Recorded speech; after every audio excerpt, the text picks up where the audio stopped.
This is how round 8 of the US Chess Championship began, with a moment's silence for Daniel Naroditsky, who tragically passed away earlier this week. It was a very difficult day for the players, of course. They then had to immediately play chess. Lots of decisive games, no doubt incredibly scrambled headspaces. This is one of the games we're going to look at today.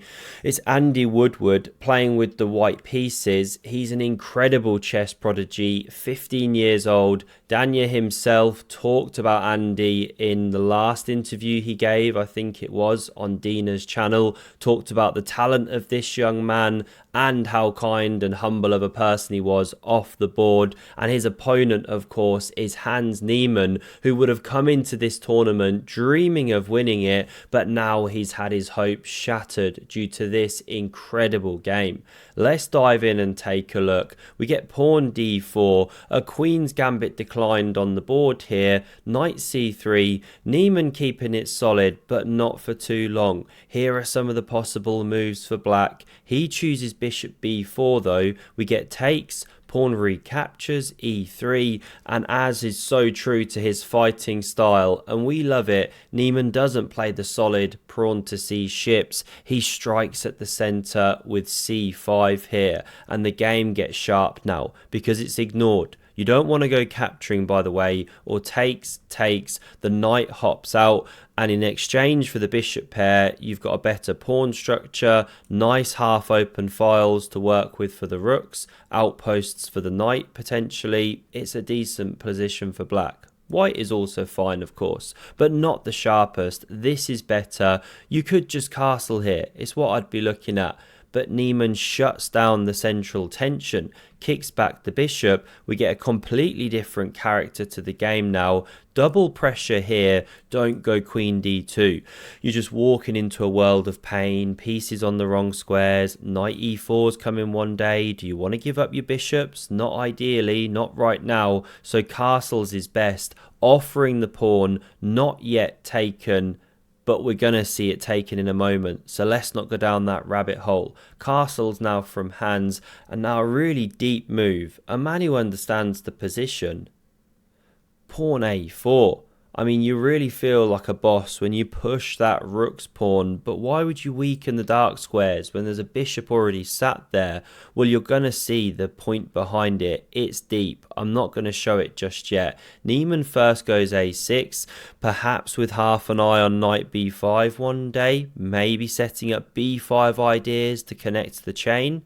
Now we get knight e5 and rook e8, probably more prudent than what Niemann plays. He takes here, pawn recaptures, and dives headfirst into the pool, picking up that pawn, meaning he's one ahead, and what a pawn. It's a passed pawn, it's protected. This is super dangerous for white, but Andy's got it figured out. He takes here, bishop recaptures, and now he plays this awesome queen shift to b1. And not only do you hit the pawn on b7, although that's a bit of a pseudo threat at the moment, because if you take, this one then drops off the board. But he also sets up a deep idea. You know, say for example, you go pawn b5, try and set up the chain. How good does that look? Well, then there's bishop d6, rook e8 let's say, or rook fc8, pick your best square, and then the queen gets trapped. This is one of the deeper points to queen b1. It allows this bounce round with tempo. The queen's in Siberia. So these are the ideas at play. It's why Niemann immediately gets the queen out of dodge and lets this pawn drop. You can't bring a rook to the b file. What a wonderful piece. So rook fc8 was played behind the passed pawn. Rook fb1. And now what to do with that queen? Well, I wouldn't do what Niemann does here. I mean, hindsight's a wonderful thing, but it does feel like a moment to just do a bit of prophylaxis, h6, bishop c6, maybe even look for g5 one day. In some lines, the queen's just bouncing back, hinting at knight e4 and bouncing round or something, or to f6, that sort of thing. But he dives in with the queen, hits the bishop. Now best is apparently rook a2, but this one played. Knight e4 now is very tricky because hang on, can't you eliminate the defender of the queen? And if takes, then takes with check.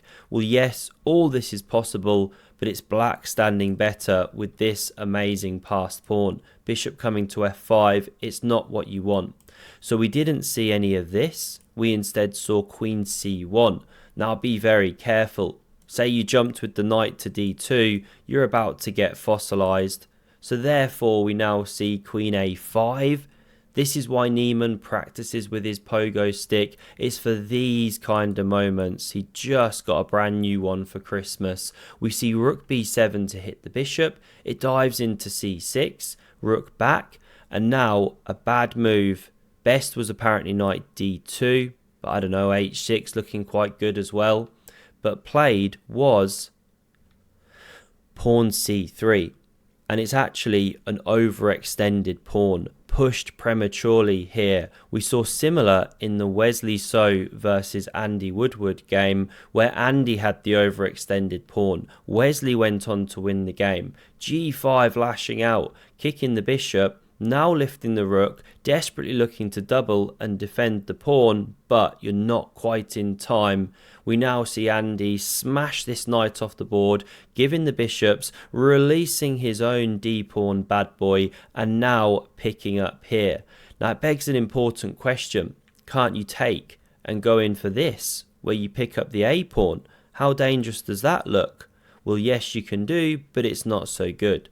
White can start trying to open up the king, and basically white stands better because the bishop's coming to e5, the rook's quickly invading, this passed pawn could push, and then the queens open up on the dark squares as well, f3 maybe. The point is, white is attacking the black king, which is exposed, and when you've got opposite coloured bishops, you want to be the side attacking. Then you can take it from drawish to winning for a particular side, because they can never defend on your attacking complex. So that's what could have transpired. Therefore, Niemann doubles the rooks. It is the best move, as you could see. We see takes, rook recaptures, and now a small mistake. It's tough, but queen b1, queen f1 best. You know, you have to defend yourself from the attack, and you have to stay in contact with the back rank, or else black's going to dive in and you're going to get branked. That's back ranked. So we see this one though. Mistake, because Niemann finds a good tactical shot here. Do pause if you want to have a look.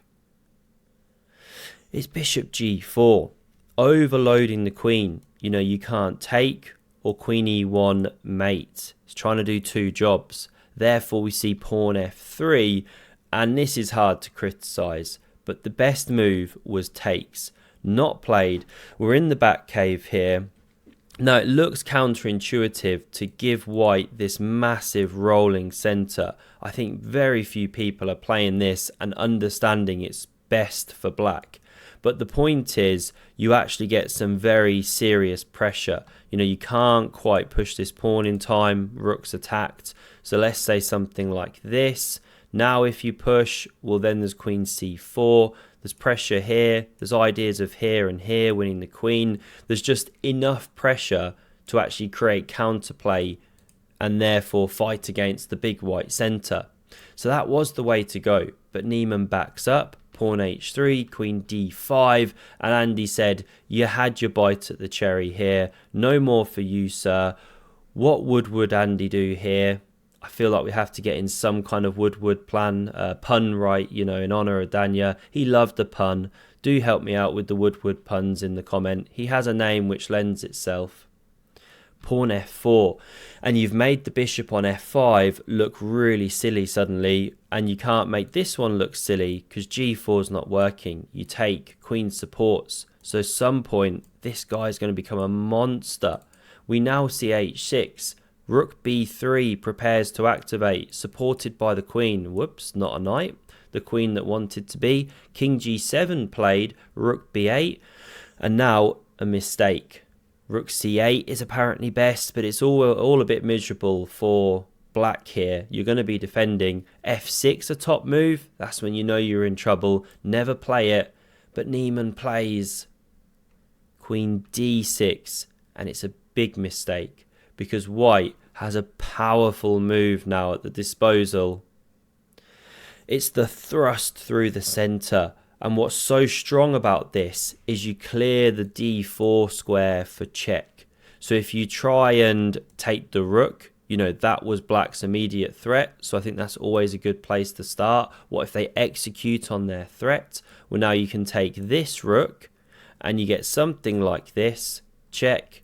And yes, you can block, but you can take here. You can even offer a bishop because the queen's crashing through, winning back a piece and supporting the promotion of the pawn. There's no perpetual, of course. King is fine. You can take here, but it hides on h2. Pawn's too strong, king's too exposed. So no good taking the rook. What if you try rook c5, saying, hey, you just overextended your pawn? Well, no, you didn't. Takes, again, using the tactics. Queen takes, check. This one actually leads to a mate in the corner and then with the pawn. So there are big problems. So Hans now plays pawn f6, best move. You can't yet take.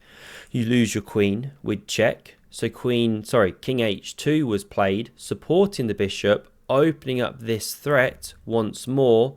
So therefore takes, pawn takes, queen c8 and queen d6. You know you're in trouble. One absolute, can't get my words out, white widow spider here, sprawling in all directions, supporting the passed pawn. This is how the game proceeded. Of course, Niemann desperately trying to keep the lines closed, not let this bishop open its eyes, and he does manage to now transition to an end game with just the bishops at the cost of the pawn. Now Andy took quite some time before lopping off the queen because you have to check you're not drawing here. You know, opposite coloured bishops, notoriously drawish. The side defending sets up the blockade on the opposite colour square, right? But here it's in vain because white's got two passed pawns, not just one, and therefore black is getting trousered. That is a word, a phrase I actually heard off Danya first. The idea is you've got two trouser legs and the king and the piece can't stay with both of them. A lot of the puns actually that I use and so on and so forth I got from Danya. Things like Eval Barovich and structure only a mother could love. All of that, Danya, what a goat of chess puns he was. And this was the end of the game. Because if you take, then the f pawn is running through, hence the concept of getting trousered. You can't fight it, but let's see a checkmate. We all love a checkmate here, how the game could have possibly finished. Niemann crashes and burns to Fabi and then Andy, and it's left in mid-table US Chess Championship, unfortunately most likely out of the running to win it, because you've now got Fabi and Wesley up top, Levon chasing closest, 3 rounds to go. Hope you enjoyed this one. Do have a look at the video on screen in case you missed the incredible game between Hans and Fabi just in the last round of this tournament, and I hope to see you again soon. Cheers.